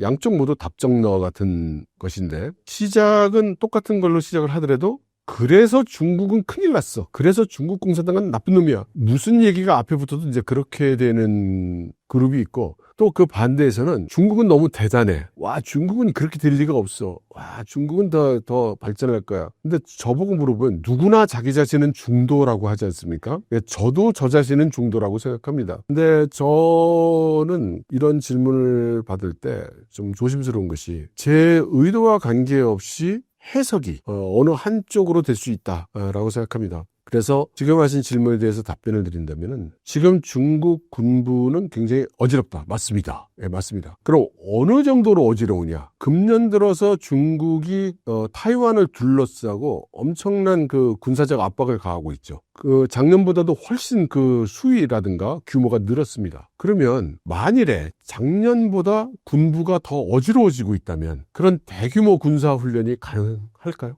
이 군부에 있는 실력자들이 나를 어떻게 할지도 몰라. 그런데 시진핑 주석이 너희들 군대 몇만 명 데리고 군사작전 나가봐 라고 할까요? 그러니까 제 입으로 뭐 인민해방군은 안정적이다 뭐 이렇게 얘기하는 것보다, 그런 객관적인 사실을 생각해 보면 시진핑 주석이 군부를 장악 못하고 있다든가, 또 일부에서 얘기하는 것처럼 뭐 쿠데타가 일어날 것 같다든가, 시진핑 주석이 뭐 병에 걸려서 이제 뭐 근무를 못하고 있다든가, 하여튼 별의별 소리가 나오는데, 물론 그것이 사실일 수도 있습니다. 그런데 분명한 증거가 없는 상태에서 확실한 근거로 우리가 생각할 수 있는 것들, 예를 들어 인민해방군이 동원하고 있는 병력의 규모가 점점 더 커지고 있다는 것, 그 규모가 점점 더 커지고 있다는 것, 빈도 또한 더 자주 일어나고 있다는 것을 생각해 본다면 그럴 가능성은 매우 적다고 봐야 되겠죠. 시진핑이 군부에 대한 확실한 장악력을 가지고 있다고 봐도 될까요? 장악력을 얻었다는 거는 그 이전에는 장악력이 약했는데 이제는 강해졌다라고 해야 되는데, 그런 것은 아닌 것 같죠. 이 장악력이 약해졌다기보다는 군부와 시진핑 주석과의 관계가 근본적인 변화는 없고, 다만 이제 시진핑 주석이 키우고 단련시켜온 군부 지도자들이 그렇게 부패 행위를 많이 했기 때문에 그 문책을 당한 거죠. 처벌을 당한 것이고, 그래서 그 뒤를 이은 사람들 입장에서는 저는 그렇지 않습니다. 저는 열심히 자기 일을 하고 있습니다를 보여야 되는 입장이 되고, 시진핑 주석도 지금 군부가 이제 정상화됐어 라고 이렇게 보여줘야 되는 그런 상황에 있죠. 그러니까 군부가 보다 좀 여러 가지 모습을, 긍정적인 모습을 보여주려고 애쓰는 건 당연하다고 생각합니다. 중국군의 부패는 얼마나 심각한 수준인가요? 정확히 어느 정도 수준이냐라는 거를 얘기하기는 어렵죠. 그 다음에 지금 이야기하고 있는 거는 작년에 있었던 로켓군을 중심으로 이야기가 될 텐데, 정확한 규모는 알려지지 않았습니다. 그런데 대부분 부정축제의 규모가 보통 뭐 수백억 위안 정도가 되니까, 우리로 치면은 조 단위로 100억 위안이면 지금 한 2조 되잖아요. 그러니까 엄청난 규모인 것이고, 또 그로 인해서 이제 중국의 군수산업 그 높은 사람들도 많이 지금 잡혀갔으니까 그 사람들이 그 부정축제한 그 규모도 엄청나죠. 그런 걸 보면 대단한 규모로 일어났다고 생각할 수 있습니다. 시진핑의 종신 집권은 정말 가능할까요? 그러니까 그런 의문이 드는 거는 지금 중국 공산당과 중국 정부 체제를 잘 이해하지 못하기 때문에 생기는 일입니다. 우선 첫째로 중국은 원래가 헌법에도 공산당 일당 독재 체계로 규정이 되어 있는 나라예요. 독재를 하지 말라고 되어 있는 민주주의 국가에서 독재를 하면 그건 당연히 위헌적인 거고 당연히 나쁜 사람이고 문제가 되지만, 헌법에 독재를 하게 돼 있는 나라에서 독재를 하는 게 그게 왜 손가락질을 받는지, 손가락질을 받아야 된다면 그 헌법이 손가락질을 받아야 되죠. 그러니까 지금 우리가 비난해야 되는 거는 중국 공산당 일당 전제 정치 체계가 문제가 있다. 저는 그게 문제 있다고 생각합니다. 그래서 그걸 우리가 비난할 수 있습니다. 지금 21세기에 일당 전제 정치 체계를 가진다는 게 말이 되냐? 사상과 이념의 자유도 없이 우리가 얼마든지 비난할 수 있습니다. 그런데 그러한 체제에서 주석이 된 사람은 당연히 대단한 권력을 행사하게 되겠죠. 그런데 그게 여기서 우리가 좀 생각해 봐야 될 건, 그 사람 개인이 지금 권력이 강한 것이냐, 아니면 중국 공산당의 권력이 강한 것이냐 이거죠. 우리 그 한국 사람들 입장에서는 우리가 민주체계에서 독재의 과정을 다 경험을 했기 때문에 독재에 대한 당연히 반감이 있고 부정적으로 보고 비난을 하게 되는 건 당연합니다. 근데 그러면 시진핑 주석은 독재를 하는데, 그럼 그 전에 뭐 강택민이나 후진타오나 그럼 이런 사람들은 독재를 안 한 건가요? 왜 굳이 시진핑 주석에 대해서만 그렇게 독재라는 얘기를 많이 하는 걸까요? 그러니까 임기가 3년임을 최초로 한 상황이 있었는데, 이거를 지금 그 많은 분들이 시진핑이라는 개인이 권력을 장악하고 강화했기 때문에 나 계속 평생 집권하고 싶으니까 이거 다 규정 바꿔! 이렇게 해가지고 바꾼 것으로 이렇게 해석을 하시는 것 같아요. 왜냐? 우리나라의 그 독재 정권들이 그렇게 했기 때문에. 근데 그건 우리나라고요. 중국의 경우는 좀 다릅니다. 그래서 저는 이것을 시진핑이라는 개인이 권력이 강화된 측면이 분명히 있겠지만, 그러나 이것은 중국 공산당 내에서 어떤 컨센서스가 이루어졌다고 보고, 중국 공산당이 이게 1인 체제 가야 되겠다는 그런 인식이 생겼기 때문에 가능했다고 봅니다. 조금 설명을 더 드리면, 중국은 공산당 일당 전제 정치 체계 아닙니까? 그러니까 모든 권력은 우리나라처럼 국민으로부터 나오는 게 아니라 모든 권력은 중국 공산당에 있는 겁니다. 모든 중국 공산당의 권력은 중국 공산당 당 중앙에 있는 겁니다. 그리고 모든 당 중앙의 권력은 당 중앙 상무위원회에 있는 겁니다. 그 상무위원회가 7사람이 있는 거고요. 그런데 그 상무위원회가 지금까지는 소위 권력을 분배해서 운영을 해왔어요. 그런데 3년임을 하면서 사실상 실질적으로는 형식적으로는 이제 그 역할이 다 남겨져 있고 또 실제로는 나뉘어져 있지만, 시진핑 주석이 결정할 수 있는 범위나 리더십의 강도는 강해진 것은 사실입니다. 그래서 그렇게 얘기할 수 있어요. 그러나 우리가 지금 독재 이럴 때 떠올리는 전두환, 박정희 이런 식의 독재와는 다르다. 그렇게 말씀드리겠습니다.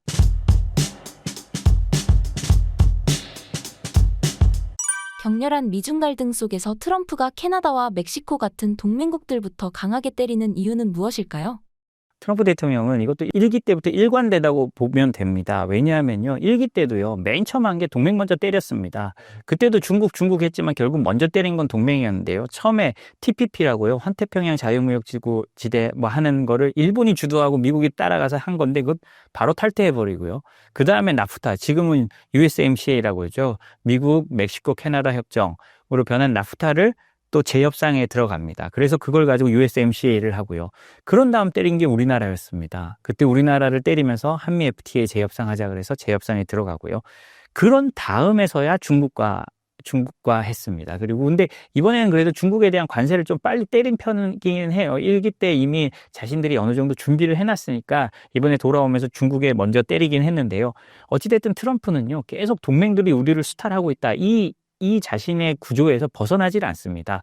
계속 그걸 말해왔으니까 자기 지지층에 그걸 보여줄 필요가 있는 거예요. 그럼 가장 잘 보여줄 수 있는 수단이 뭐냐? 가장 주변에 있는 캐나다, 멕시코, 그리고 이제 뭐 한국도 되고 일본도 되고, 그리고 가장 큰 게 유럽이겠죠. 그러니까 캐나다, 멕시코 때리고 이제 요즘에 그 관세 같은 걸로 유럽을 계속 위협하고 있지 않습니까? 그런 식으로 트럼프 대통령이 가는 겁니다. 그러니까 트럼프 대통령은 사실 뭐 모든 정치인이 마찬가지입니다만 그 중에서도 국내만 바라보는 정치인이라고 보면 됩니다. 국내 자신의 지지층을 어떻게 만족시킬까만 고민하고 따라하는 거지. 그러니까 아메리카 퍼스트인 거예요. 그 해외 동맹들의 생각, 해외 동맹들이 어떻게 해야 하는 건 별 관심이 없습니다. 트럼프 대통령이 그 1기 때 유엔 연설에서 했잖아요. 나도 미국을 위해서 최선을 다하겠으니 당신들도 당신의 나라를 위해 최선을 다해라. 라는 식으로 트럼프 대통령이 말을 했습니다. 그러니까 유엔이란 다자 외교 기구에 가서 그런 취지로 말을 했으니까요. 트럼프 대통령의 입장은 거기서나 지금이나 변하지 않았고 오히려 지금 더 강해져서 나오고 있다고 볼 수 있습니다. 현재 트럼프가 그 전략으로 인해 얻어낸 것들에는 어떤 것들이 있나요? 트럼프 대통령은 지금까지 말로 하고 관세 협박으로 해서 이뤄낸 거라고 하면 실질적 그리고 현실적으로 좀 받아낸 것들은 좀 있습니다. 예를 들자면요, 멕시코와 캐나다가 국경에 군대를 배치했고요. 그걸 통해서 지금 불법 이민자가 확실히 줄어들었습니다. 근데 확실히 줄어들고 트럼프 대통령이 맨날 과장해서 말하는 거지만 역대 가장 적어졌다라고 말을 하는데 그 정도는 아니라고 기사에는 나오던데요. 하여튼 실제로 상당히 바이든 때보다 줄어들었고요. 그리고 펜타닐에 대한 어떤 좀 강력한 지금 조사나 그다음에 압박이 들어가고 있는 것도 사실이고요. 그리고 또 다른 걸 유럽으로 포커스를 넘겨가면 트럼프 대통령이 방위비나 우크라이나 문제로 그렇게 압박을 하니까 유럽이 그다음 체리 피커의 유럽이 그냥 8천억 유로 아까 말했지만 1200조가 넘는 그다음에 군비 확장을 하겠다고 했죠. 지금 나토의 군비의 70%를 미국이 대고 있었습니다. 보통 2%를 맞추자고 했는데 2%도 이제는 좀 맞춰가고 있는 상황인데요. 그 전까지는 맞추지도 못했고 미국과 지금 갈등을 두는 캐나다 같은 경우는 1.5% 정도밖에 안 됩니다. 사실 캐나다 입장에서는 침략받는 거 걱정도 안 할 거예요. 왜냐? 들어오면 미국이 막아줄 거라고 생각하잖아요. 그런데 트럼프나 어떤 미국의 사람들 입장에서는 얄미울 거 아닙니까? 우리한테 캐나다의 수출의 70%도 미국이 하고 사실상 지켜주는 것도 우리가 지켜주는데 그러니까 트럼프 대통령이 약 올리듯이 51번째 주가 되라고 말을 하는 겁니다. 실질적으로 나토도 그렇고 심지어 우리나라, 미국의 동맹이 아닌 나라들도 그렇습니다. 우크라이나도 사실 미국의 동맹은 아니었죠. 그런데 우크라이나도 미국에 의존할 수밖에 없고 유럽이 8천억 유로를 투자한다고 하면서도 미국에 의존할 수밖에 없는 건요. 미국의 해구산, 항공모함, 정찰기 등등 모든 정보 자산을 미국 없이는 유럽이 독자적으로 할 수가 없습니다. 그러니까 트럼프 대통령이 저렇게 막 나가도 유럽이 우리 힘으로 하겠다라고 하지만 눈치를 볼 수밖에 없는 거죠. 우리도 이거는 마찬가지라고 생각을 합니다. 트럼프 취임으로 가장 위험해진 국가는 어디인가요? 트럼프 대통령의 눈은 국제관계에 있어서는요, 중국만 바라보고 있습니다. 이 중국을 바라보는 게 국내 지지층을 바라보는 거기도 합니다. 왜냐? 트럼프의 주요 지지층은요, 고졸, 물론 지금 두 번째 재임 기간에는 대졸이나 부자들도 트럼프를 굉장히 많이 지지합니다만 주된 지지층이라면 고졸 백인들을 주로 말했습니다. 그 사람들은 어떻게 됐느냐? 중국이 WTO에 가입한 이후에요. 중산층에서, 그러니까 제조업으로 일하고 이러던 사람들이 제조업 일자리가 수백만 개가 사라지면서 대부분 서비스업 저임금 노동자로 살아남은 사람들입니다. 그렇기 때문에 이 사람들을 위해서라도 중국을 바라보고 중국을 때릴 수밖에 없는 거예요. 그래서요, 최근에 보면요, 어떤 재밌는 현상들이 일어나고 있냐면요. 미국이 러시아는 잘 제재하지 않지만 베네수엘라와 이란은 지금 벌써 여러 번 제재를 했습니다. 왜냐? 근데 베네수엘라 제재를 보면 둘 다 그런데요. 특히 베네수엘라 최근 제재를 보면 재밌는 게 뭐냐면요. 베네수엘라, 그러니까 미국의 쉐브론이라는 유명한 정유 업체가 있습니다. 뭐 다 아시겠지만 석유 개발도 하고요. 쉐브론에 대한 베네수엘라의 특별 허가, 그러니까 베네수엘라의 원유를 쉐브론이 수입해 갈 수 있는 허가를 5월 달까지 트럼프 대통령이 전격적으로 연장을 해줍니다. 그 쉐브론의 그 논리가 뭐였냐? 우리를 이렇게 수입 안 해가면 이거 중국만 좋다. 중국이 더 싸게 가져가면 중국만 좋다고 하니까 이거를 허가를 해줘요. 그러면서 미국이 어떻게 하느냐? 그래? 그러면 베네수엘라랑 거래하는 중국이나 다른 나라 국가들한테는 베네수엘라 원유 수입하면 내가 관세 25% 더 때릴 거야. 이런 식으로 나옵니다. 자기들은 허가해주고 다른 나라에 대해서는 관세를 더 때린다는 거죠. 그 논리는 뭐냐? 우리가 이렇게 풀어줄 때 중국만 좋다라고 하는 논리로 트럼프를 설득한 거예요. 그만큼 중국이 중요합니다. 최근에 이란에 대한 제재도 있었는데요. 이란 제재한다면서 걸린 회사들을 보면 다 중국 회사입니다. 뭐냐? 그 중국 회사들이 이란 석유를 수입하는 회사들이었거든요. 그 이란 석유를 실어 나르는 배를 제재하기도 했고요. 이것처럼 트럼프의 눈은, 그리고 트럼프 행정부, 앞으로도 그럴 겁니다만 미국 행정부의 눈은 중국만을 바라보고 있다는 게 맞고요. 중국을 어떻게 압박하느냐, 이 관세 지금 많이 나오지만 이 관세의 시대가 끝나고 관세가 어느 정도 되고 상호 관세라고 해서 서로 이제 관세 협정들이 다 어느 정도 체결되고 나면 다음 눈은 중국과 중국의 첨단 기술, 중국의 산업을 압박하는 수출 통제 같은 걸로 급격히 넘어갈 겁니다. 아마 동시에 진행될 수도 있겠죠. 이제 그런 시절이 되고 있습니다. 그런데 중국도 이제 그냥 당하고 있지만은 않습니다. 왜냐하면요, 중국은 그 사이에 트럼프 1기 때보다도 미국에 대한 수출 비중을 상당히 낮췄고요. 그 전에는 한 22%, 23% 가던 걸 지금 15%까지 낮춰놨습니다. 그리고 뭐 우리가 다 알다시피 딥시크나 반도체 이런 분야에서 중국이 엄청 발전했고요. 최근에는 반외국 제재법을 시행하는데요. 미국과 거의 같은 기준을 적용하기 시작했습니다. 이거는 자신감이거든요. 우리 기술 안 쓰고는 제품 못 만들걸? 그럼 우리 뭐를 쓰면 니들 똑같이 미국처럼 해야 돼. 우리가 시킨 대로 해야 돼. 라는 식으로 모든 규정을 만들어 놓고요. 그리고 잘 알다시피 히토류나 이런 것들에 대해서 중국이 거의 독점권을 가지고 있는 것들이 많습니다. 그렇기 때문에 그런 걸 가지고 이제 미국을 압박할 수 있다. 그리고 미국이 우리를 압박해도 이제 예전처럼 그냥 막고 있지는 않을 거야. 라는 모습을 보여주고 있습니다. 중국의 수출 비중이 미국이 줄어든 만큼 늘어난 곳은 어떤 것들이 있나요? 예, 유럽이나 동남아나 다른 라틴 아메리카 이런 나라도 다 늘린 거죠. 어떤 한 군데만 한 것이 아니고요. 그리고 중국 자체도 이제 내수도 키우고 해가지고 이제 미국의 압박만으로 우리가 무너지지 않을 거다라고 이제 스스로 이제 자신감을 가진 거죠. 물론 중국도 힘들 수밖에 없습니다. 미국과 하면 힘들 수밖에 없는데 그럼에도 불구하고 버틸 힘이 생겼다라는 걸 이제 중국이 과시하고 있는 겁니다. 트럼프가 그린란드, 파나마, 가자지구 등 영토에도 욕심내는 이유는 무엇인가요? 겉으로는 영토에 대한 이유라고 보이지만요. 다 내부적으로 들어가 보면 대부분 안보에 대한 얘기입니다. 그리고 중국에 대한 얘기고요.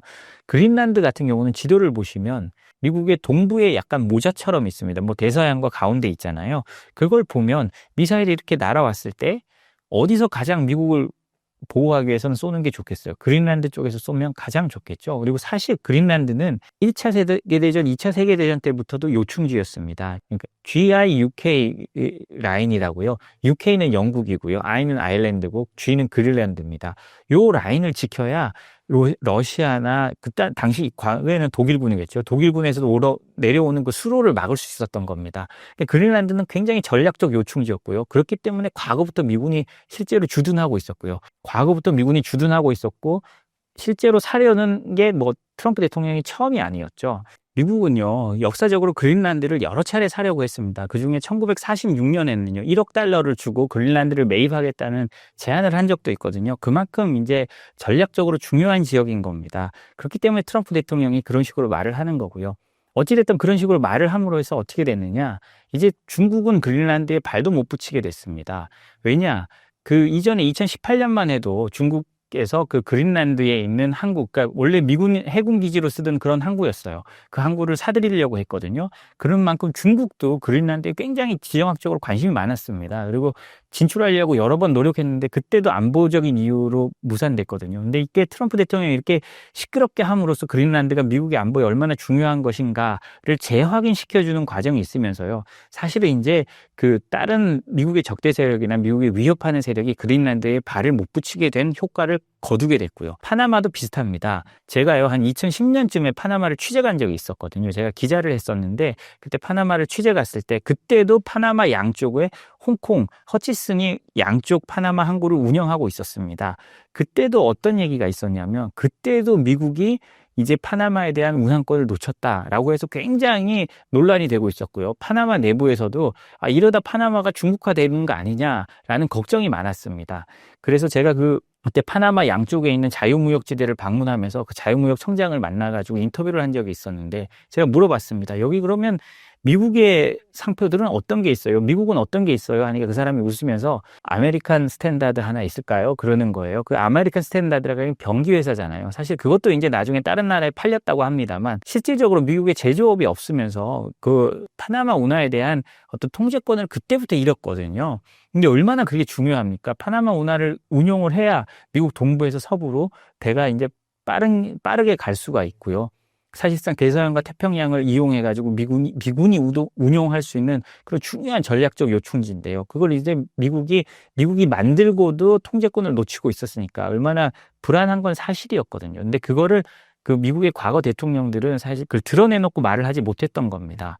그러다 보니 트럼프 대통령이 그걸 드러내놓고 말했고 결국은 홍콩의 허치슨이 이번에 그거를 블랙락에다 팔기로 계약을 맺은 겁니다. 그랬더니 베이징이 어떻게 했습니까? 북경에서 이런 배신자라는 게 관영 언론이나 이런 걸 통해서 그대로 나왔잖아요. 그런 걸 보면 중국 입장에서는 굉장히 아픈 겁니다. 중국은 파나마에 공을 많이 들였고요. 파나마 운하 위에 시진핑 주석이 올라가서 지나가는 중국 배와 통신하는 퍼포먼스를 했습니다. 자신들의 1대1로의 핵심적인 곳이었거든요. 그래서 어찌된 트럼프 대통령이 그렇게 과격한 모습으로 했지만 그로 인해서 미국이 그동안 못 찾았던 어떤 안보적인 걸 찾아온 건 있습니다. 물론 미국이 트럼프 대통령의 그런 과장된 행동, 그다음 계산된 과장된 행동일 가능성이 높은데요. 그런 걸 통해서 미국이 안보적인 이익을 찾아온 건 당연히 있습니다. 그리고 가자지구 문제는 사실 영토에 관심을 기울인다기보다는 트럼프 대통령의 특유의 과장된 해결 방법이라고 생각하고요. 지금까지 가자 문제는 계속 논란이 됐습니다. 지금 미국 대통령들 그 누가 와도 지금까지 해결하지 못했거든요. 그 사이에 그거 가지고 서로 노벨상도 받고 그런 경우 많았지만 결론적으로 해결된 건 하나도 없습니다. 그러니까 트럼프 대통령이 어떤 판을 흔들기 위해서 그런 근본적인 해결책은 이거다라고 했지만요. 아마 본인도 그게 될 거라고 생각하진 않을 겁니다. 그리고 트럼프 대통령이 말 한마디로 판을 흔들 수 있다. 그러니까 국제 질서의 판을 흔들 수 있다는 걸 보여준 또 한 사례라고 저는 생각을 합니다.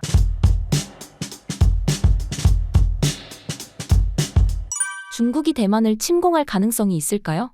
충분히 가능성이 있죠. 저는 개인적으로 50% 이상이라고 보고 있고, 일단 중국군 같은 경우에는 목표가 있습니다. 2027년까지 이제 시진핑 국가주석이 이건 언급을 한 사안이기 때문에 2027년이 중국 인민해방군이 창설 100주년이 되는 해예요. 27년까지 세계적 강군이 되겠다라는 목표를 세워두고 지금 한 단계 한 단계씩 준비를 하고 있고, 그리고 이제 중국도 알아요. 뭘 하냐? 잘못하면 지금 이제 대만의 정치 여론에 따라서 다시 한번 또 독립 여론이 나올 수가 있거든요. 지금 특히 이제 대만을 집권하고 있는 민진당 같은 경우에는 과거에 이제 그런 독립 발언이 돼서 사실 이제 중국의 심기를 좀 발끈하게 만들었던 것도 있고, 또 한 가지는 이제 어차피 지금 러시아는 우크라이나 전쟁 하느라 지금 정신이 없어서 이쪽 인도 태평양 지역에 신경은 못 쓰지만 인도 태평양 지역은 지금 미국과 중국의 대결에 장악했거든요. 거기에 핵심은 또 대만이고, 그렇기 때문에 사실 중국도 여러 가지 준비를 하고 있고, 저는 예상했을 때 만약에 중국이 대만을 침공한다, 2028년으로 봐요. 네, 2028년으로 보고 있고, 왜냐하면 2029년이 중국 공산당에 있어서 굉장히 중요한 해예요. 그러니까 이제 중화인민공화국 이 만들어진 지 80주년이 되는 해예요. 왜냐면 1949년도에 10월 1일 날 중화인민공화국이 만들어졌다고 선포를 했으니까. 그렇게 계산해 보면 2029년이 어떻게 보면은 굉장히 중요한 해죠.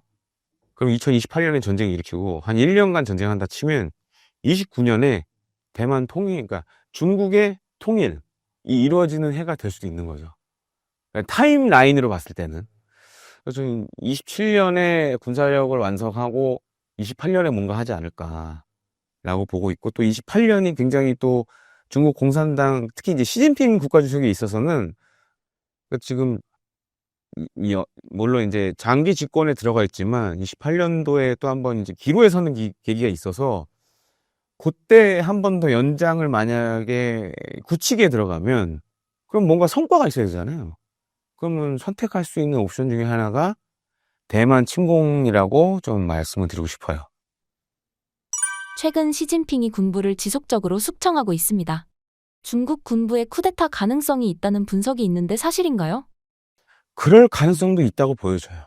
그러니까 이제 과거 이런 이제 중국 인민해방군의 역사라든가 공산당의 역사를 보면 이제 예를 들어서 정말 이 민심이 안 좋아지고 뭐 경제도 안 좋아지고 했을 때 속된 말로 중국 인민해방군이 그런 군사 반란을 일으켜서 한 적도 있었고, 예, 그다음에 그 공산당 내에 있는 중요 인물과 이렇게 결탁을 해서 한 적도 있었고, 그런 것들이 있었기 때문에 뭐 아예 없다라고는 말을 못 해요. 그리고 이제 대부분 중국 관련된 그런 군 관련된 뉴스들은 사실 카더라도 좀 많아요. 네, 카더라도 많고. 왜냐면 이제 우리나라처럼 이렇게 오픈된 사회가 아니고 언론이 통제를 받기 때문에 카더라도 있는데, 근데 그 카더라가 맞을 수도 있다라는 거죠. 왜냐면 폐쇄된 사회이기 때문에 그 가능성 자체를 아예 부인하기는 어렵다. 그리고 또 한 가지로는 이제 중국군이 갖고 있는 그 고질적인 병폐가 뭐냐면, 이제 과거에 이 덩샤오핑 시대 때 중국이 개혁 개방하면서 중국 인민해방군이 뭘 했냐면, 이제 그때 이제 먹고 살기 어려운 시대였잖아요. 그러다 보니까 예산을 주기가 힘든 거예요. 그래서 이제 중국 군부에게 뭘 했냐면, 야, 니네가 사업해서 먹고 살아라. 진짜 그렇게 했어요. 그래서 그렇게 해서 이제 돈 맛을 본 거예요. 군인들이. 사업을 해서 돈을 벌었으니까. 그러니까 어떤 폐해가 생겼냐? 예를 들어서 인사청탁, 뭐 이런 것도 돈으로 하려고 그러고. 그러니까 그 중국 인민해방군 내에 부정부패에 관련된 문제들이 되게 많이 생겼어요. 근데 이후에 이제 중국이 경제사정이 좋아지면서 그런 사업을 이제 못하게 다 막았는데, 여전히 그런 문화가 좀 남아 있는 거예요.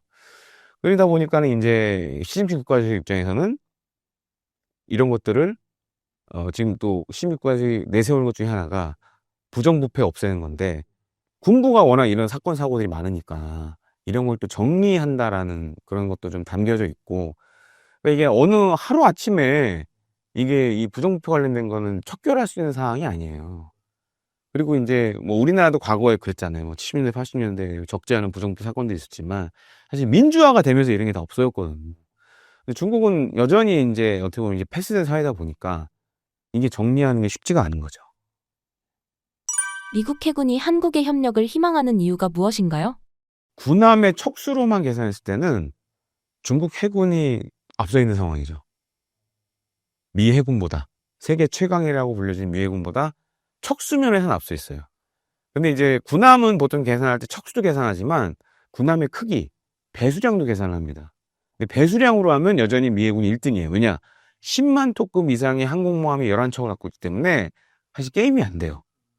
근데 이제 다른 배들, 예를 들어서 뭐 구축함, 호위함 이런 것들은 지금 척수에서 특히 이제 중국 해군이 앞서 있고, 또 한 가지로는 이제 미 해군은 전 세계를 상대로 작전하잖아요.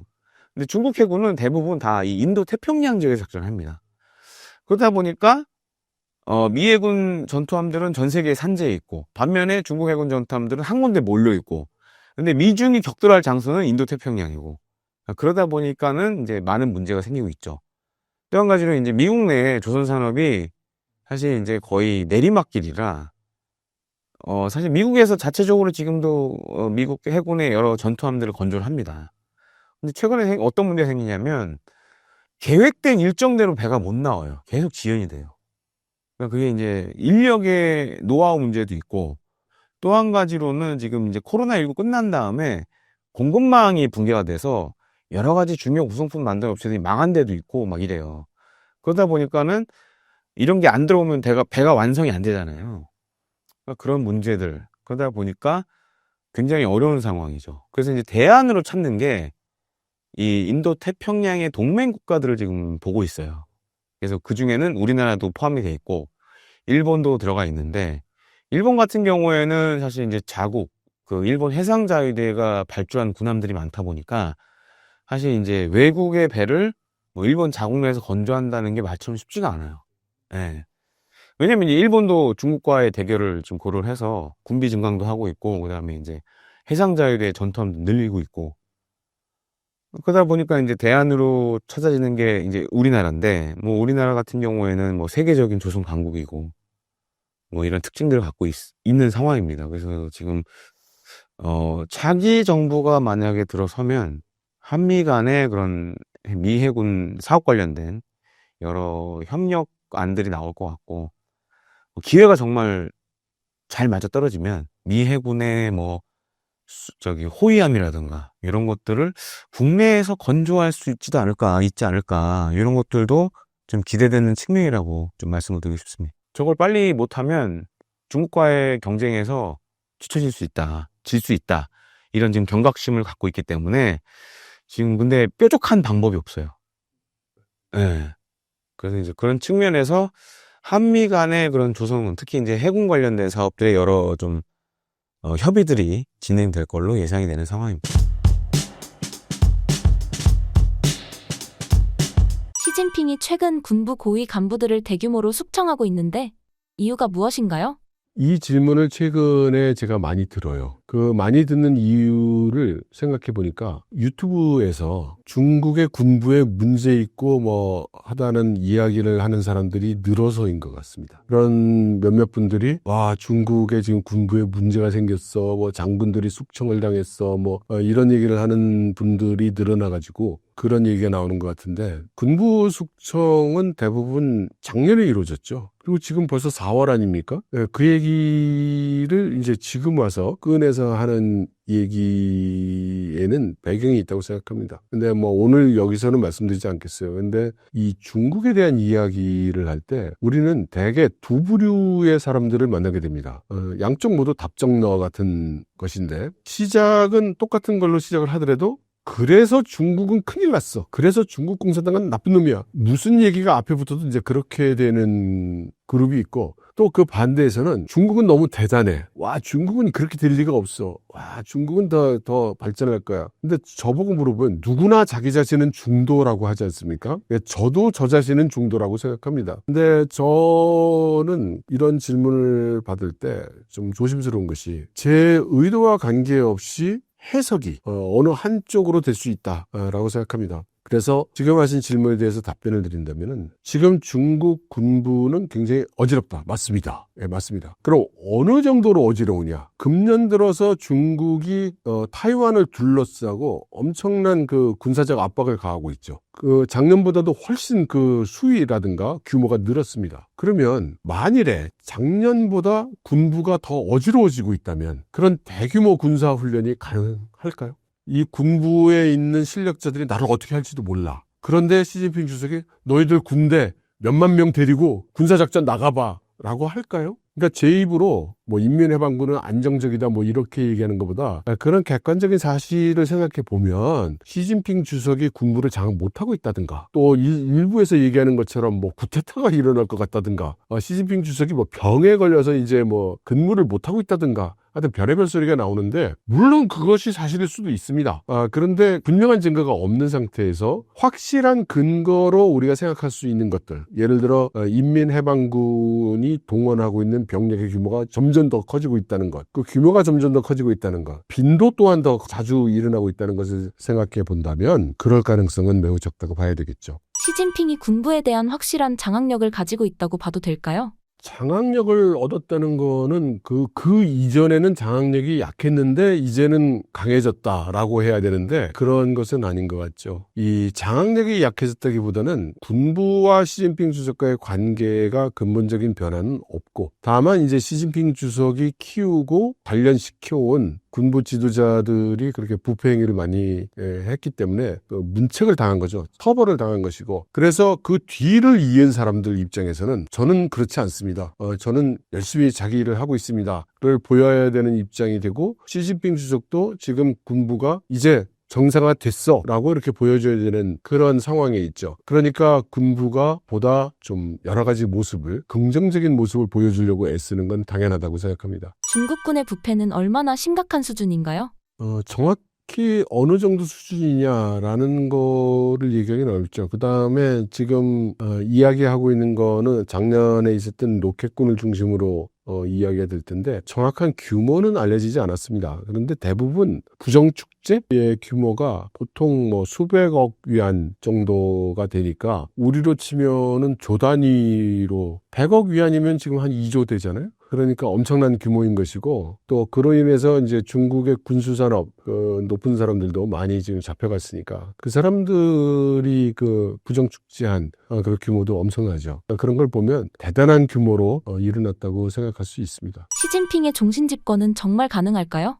그러니까 그런 의문이 드는 거는 지금 중국 공산당과 중국 정부 체제를 잘 이해하지 못하기 때문에 생기는 일입니다. 우선 첫째로 중국은 원래가 헌법에도 공산당 일당 독재 체계로 규정이 돼 있는 나라예요. 독재를 하지 말라고 돼 있는 민주주의 국가에서 독재를 하면 그건 당연히 위헌적인 거고 당연히 나쁜 사람이고 문제가 되지만, 헌법에 독재를 하게 돼 있는 나라에서 독재를 하는 게 그게 왜 손가락질을 받는지, 손가락질을 받아야 된다면 그 헌법이 손가락질을 받아야 되죠. 그러니까 지금 우리가 비난해야 되는 거는 중국 공산당 일당 전제 정치 체계가 문제가 있다. 저는 그게 문제 있다고 생각합니다. 그래서 그걸 우리가 비난할 수 있습니다. 지금 21세기에 일당 전제 정치 체계를 가진다는 게 말이 되냐? 사상과 이념의 자유도 없이 우리가 얼마든지 비난할 수 있습니다. 그런데 그러한 체제에서 주석이 된 사람은 당연히 대단한 권력을 행사하게 되겠죠.